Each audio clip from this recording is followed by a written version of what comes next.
বিপ্লব মানে পরিবর্তন ঘটাবেন, আর ইনশাল্লাহ পরিবর্তন হবেই হবে যদি চরিত্র নবীর থাকে। আপনার আমার চরিত্র কার থাকবে? নবী পাকের চরিত্র অনুযায়ী করব, অশান্তি করে নয়। আপনার বেলা আছে কখনো আপনার হিংসাত্মক মনোভাব নিয়ে নাই। আল্লাহর নবী বলেছে যদি তোমার পরপড়শি অমুসলিম হয় আর তোমার চরিত্র দ্বারা যদি কষ্ট পায়, আমি রাসূলুল্লাহ বলছি তুমি আমার পূর্ণ ইমানদার মুমিন উম্মত উম্মাতানি না। এটা নবীর চরিত্র না। ভারতবর্ষ অখণ্ড ভারত, যখন পাকিস্তান বাংলাদেশ আর আপনার বলা আছে এই ভারত এক ছিল, সে সময় আপনারা জানেন পৃথিবীর জমিনে আমাদের আপনার কবি ইকবাল একটি গান গেয়েছিলেন, দেশপ্রেমিক গান, সারে জাহাঁ সে আচ্ছা হিন্দুস্তান হামারা। এই ভারতবর্ষকে ভালোবেসে গানটা তিনি গেয়েছিলেন। এই ভারতবর্ষ স্বাধীন হওয়ার আগে আপনারা জানেন 1944 সালে যেই দিন আপনার বারে আছে ইংরেজের গুলি আপনারা সৈন্যরা মেরেছিল নেতাজিকে, আপনার উল্লেখ করে যে আজ নেতাজি উগ্রপন্থী চরমপন্থীদের আপনার আপনার নেতা হচ্ছে ভারতের। অতএব এই নেতাজিকে যদি দগ্ন করে দেওয়া যায় তাহলে ভারতে আপনার ভারতবাসীরা কমজোর হয়ে যাবে আর সারা জীবন ইংরেজরা রাজত্ব করবে।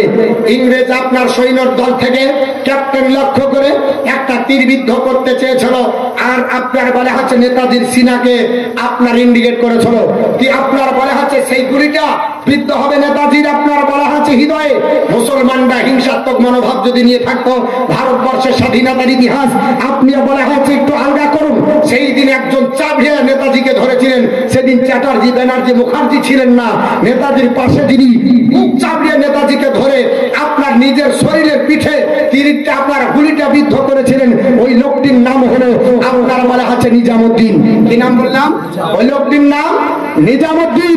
ভারতবর্ষের ইতিহাস আপনি পড়ুন, ভারতের মাটিতে আমাদেরকে বলছে এরা রোহিঙ্গা, আমাদেরকে বলছে এরা টেররিস্ট, আমাদেরকে বলছে আতঙ্কবাদী, আমাদেরকে বলছে সন্ত্রাসী। যে সন্ত্রাসকে নির্মূল করে অখণ্ড ভারতের মাটিতে এই আপনার বলা হচ্ছে মুসলমানরা 63,000 প্লাস আপনার জীবন দিয়ে 52,000 শুধু আপনার আলিম উলামা হাফেজকারী জীবন দিয়ে যারা এই ভারতবর্ষকে রক্ত রঞ্জিত করে ভারতকে স্বাধীন করেছে, এদের উপরে আঙ্গুল তুলে আজকে বলছে এরা উদ্বাস্ত, এদেরকে বলছে যে এরা দেশপ্রেমিক নাই, এরা দেশদ্রোহী। আস্তাগফিরুল্লাহ। আমরা ভারতকে এত ভালোবাসি, তার উদাহরণ ভারতবর্ষের স্বাধীনতার ইতিহাসে যিনি আপনার বলা হচ্ছে নেতাজির প্রধান সেনাপতি ছিলেন, যিনি আপনার নেতাজির কাছে ছিলেন, ওই লোকটির নাম হচ্ছে শাহনাজ খান। কি নাম বললাম ভালো করে বোঝেন? লোকটির নাম হলো শাহনাজ খান। এই লোকটি ভারতবর্ষের মাটিতে যখন 1947 সালে আপনার ভারত স্বাধীন হবার পরে দিল্লির লাল কেল্লাতে আপনারা বলা হচ্ছে আপনার পৃথিবীতে লাল বাহাদুর শাস্ত্রী আপনার তখন আপনার প্রধানমন্ত্রী ছিলেন, তখন আপনার বলা হচ্ছে দিল্লির লাল কেল্লাতে আপনার জওহরলাল নেহরুর নেতৃত্বে ওই ইন্ডিয়ান পতাকা যিনি আপনার বলা হচ্ছে তুলবে, ইন্ডিয়ান পতাকা যিনি উড়াবে, সেই দিন চ্যাটার্জি ব্যানার্জি মুখার্জি ছিল না। দিল্লির লাল কেল্লাতে উঠার মতো সাহস একজনে জুগিয়েছিলেন, তার নাম হলো শাহনাজ খান। কি নাম বললাম? তার নাম হলো শাহনাজ খান। লাল বাহাদুর শাস্ত্রীর আপনার বলা হচ্ছে আমলে কেন্দ্রীয় তিনি মন্ত্রী হয়েছিলেন, ওই লোকটির নাম হলো আপনার শাহনাজ খান। ভারত আর পাকিস্তান এক হয়ে গেল, ওনার জমি জায়গা সব করে গেল পাকিস্তানে, আর আপনার শাহনাজ খান আপনার ভারত থেকে তাকে জিজ্ঞাসা করলে আপনি ভারতে থাকবেন না পাকিস্তানে যাবেন?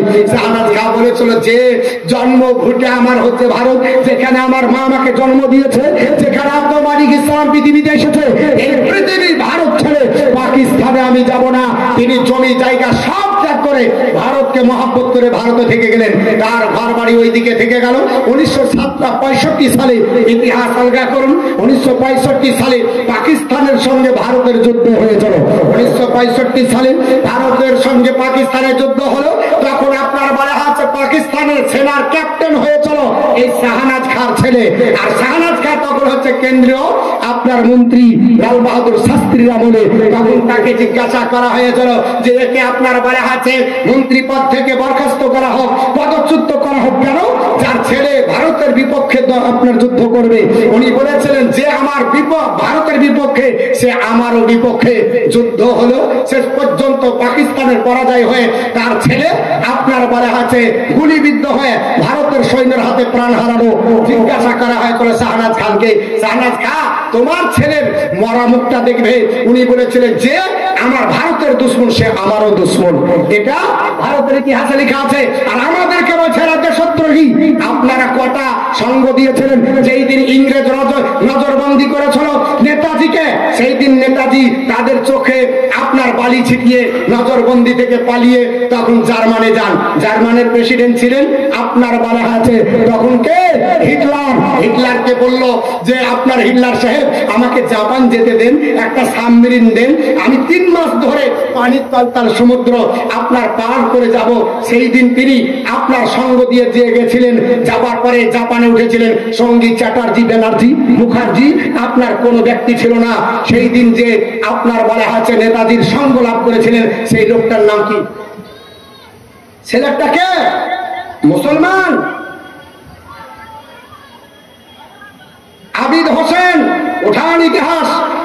মনে করছে মৌলবীরা পাগলা বোকা, বুঝে না, আমাদেরকে বোকা বানাচ্ছে। ইতিহাস আমরা জানি না, আমরা ইতিহাস পড়িনি। ভারতবর্ষের মাটিতে মুসলমান সবচাইতে বেশি আপনার প্রাণ দিয়েছে আর সবচাইতে বেশি আলিমারা দিয়েছে।